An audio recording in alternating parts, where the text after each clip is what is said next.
Dear student, sentences की online class में आज हम हिंदी व्याकरण में क्रिया पढ़ेंगे। आज का हमारा विषय है क्रिया। सबसे पहले दिए गए चित्रों को ध्यानपूर्वक देखेंगे। वर्षा हो रही है, रोहन पलंग पर सो रहा है, माँ खाना बना रही है। जो रंगीन शब्द दिए हुए हैं, देखिए उपयुक्त उदाहरण जो आपको अभी मैंने पढ़े हैं, हो रही है, सो रहा है, बना रही है। शब्दों से काम के होने या करने का बोध हो रहा है, अतः ये शुद्ध जो शब्द दिए गए हैं वे शब्द क्रिया हैं।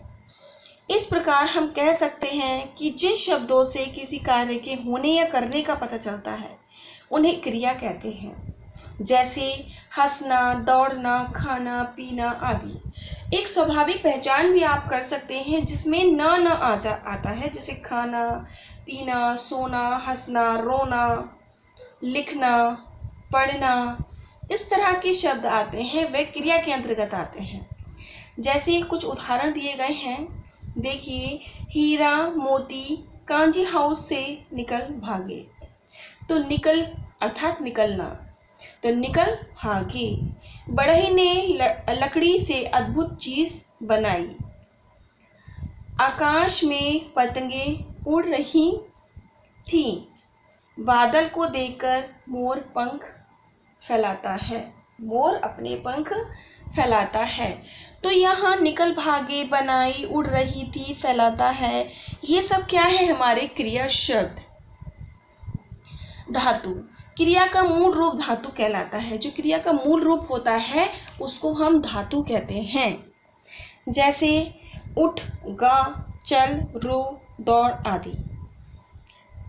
नेक्स्ट देखिए, क्रिया के इसी मूल रूप से हम अनेक क्रियाएं बना सकते हैं। जैसे चल से चला, चली, चल रहा, चल रही, चलते, चलो, चलेगा, चलेगी, चलूं इत्यादि।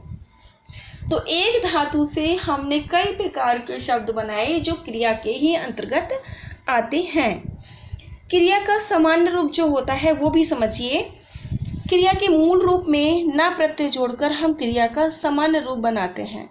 जैसे खेल प्लस न खेलना, चल प्लस न चलना, दौड़ प्लस न दौड़ना, पढ़ प्लस न पढ़ना, लिख प्लस न लिखना, भाग प्लस न भागना। क्रिया के भेद। अब सबसे पहले आता है हमारा क्रिया के भेद। देखिए क्रिया के भेद में हम क्या पढ़ेंगे? निम्नलिखित दो आधारों पर क्रिया के भेद किए जाते हैं।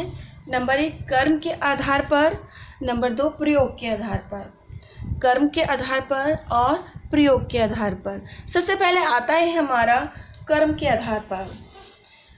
कर्म के आधार पर क्रिया के दो भेद होते हैं, सकर्मक और अकर्मक। सकर्मक और अकर्मक। सकर्मक क्रिया जिस क्रिया के लिए वाक्य में कर्म हो अथवा उसके होने की संभावना हो उसे कर्म सकर्मक क्रिया कहते हैं। एक बार फिर से सुने, जिस क्रिया के लिए वाक्य में कर्म हो अथवा उसके होने की संभावना हो उसे सकर्मक क्रिया कहते हैं। प्रयोग के अनुसार सकर्मक क्रिया के दो भेद होते हैं, एक कर्मक क्रिया और द्विकर्मक क्रिया। अब देखिए एक कर्मक क्रिया के अंतर्गत आता है कि जिस क्रिया के लिए वाक्य में एक कर्म हो उसे एक कर्मक क्रिया कहते हैं। जैसे छात्र पाठ याद करते हैं, किसान फसल काट रहा है, ये है हमारी एक कर्मक क्रिया। अब नेक्स्ट देखिए द्विकर्मक क्रिया। जिस क्रिया के लिए वाक्य में दो कर्म होते हैं उन्हें द्विकर्मक कहते हैं।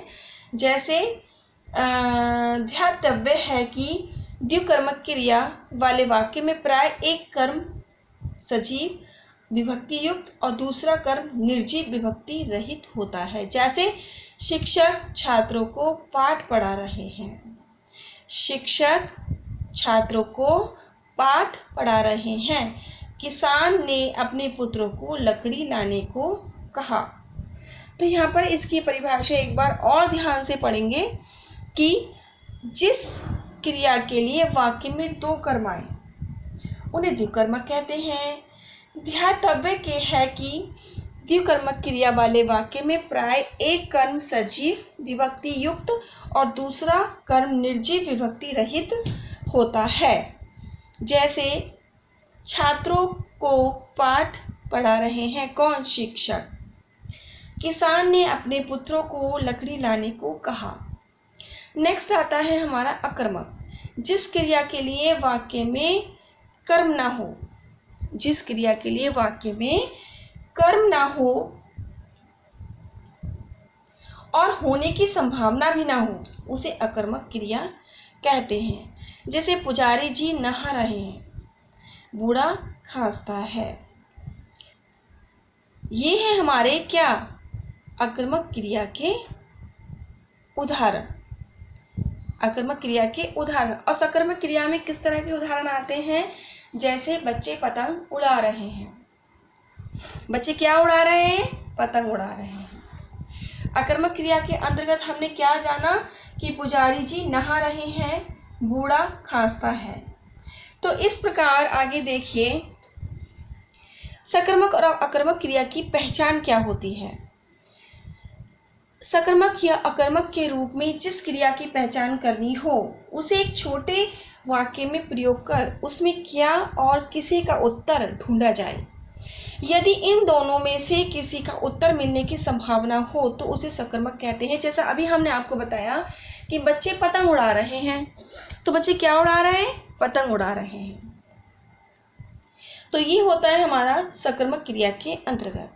यदि उक्त प्रश्नों के उत्तर मिलने की संभावना नहीं हो तो क्रिया को अकर्मक माना जाए।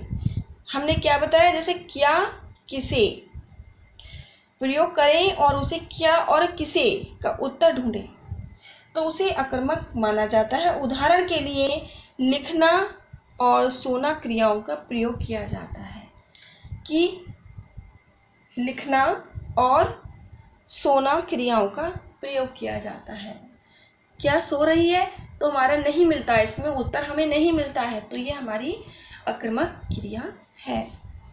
जैसे मोहित लिखता है पिताजी सो रहे हैं। इन दोनों वाक्यों में कर्म नहीं है, इन दोनों वाक्यों में कर्म नहीं है, किंतु पहले वाक्य में कर्म होने की पूरी संभावना है क्योंकि यहाँ क्या और किसे का उत्तर अवश्य मिलेगा। दूसरी ओर दूसरे वाक्य में उक्त दोनों प्रश्नों का उत्तर मिलने की कोई संभावना नहीं है। इस प्रकार ये सिद्ध हो गया है कि लिखना क्रिया सकर्मक और सोना क्रिया अकर्मक के अंतर्गत आता है। तो ये हो गई हमारी सकर्मक और अकर्मक क्रियाएं। सकर्मक क्रिया में एक तौर से हम किसी बाहरी चीज़ों का प्रयोग करते हैं, जैसे पेन से लिखना, पतंग का उड़ाना, कपड़े धोबी कपड़े धोता है, इस तरह के वाक्य हमारे उसके सकर्मक क्रिया के अंतर्गत आते हैं। जैसे और अकर्मक क्रिया के अंतर्गत आते हैं, जैसे कि बच्चा रो रहा है, हंस रहा है, सो रहा है, तो ये हमारे अकर्मक के अंतर्गत आते हैं। तो ये हो गया हमारा सकर्मक क्रिया और अकर्मक क्रिया। तो आपने क्या जाना? क्रिया किसे कहते हैं, ठीक है। क्रिया को का मूल रूप धातु के अंतर्गत आता है। क्रिया के भेद आपने पढ़े। क्रिया के भेद दो प्रकार के होते हैं, कर्म के आधार पर और प्रयोग के आधार पर। कर्म के आधार पर आपने जाना सकर्मक क्रिया और अकर्मक क्रिया। सकर्मक क्रिया के अंतर्गत आपने जाना एकर्मक और द्विकर्मक। और अकर्मक क्रिया के बारे में आपने जाना सकर्मक और अकर्मक क्रिया की आपने पहचान भी की। तो पढ़ाए गए विषय को ध्यानपूर्वक पढ़ें, उनकी परिभाषाओं को समझें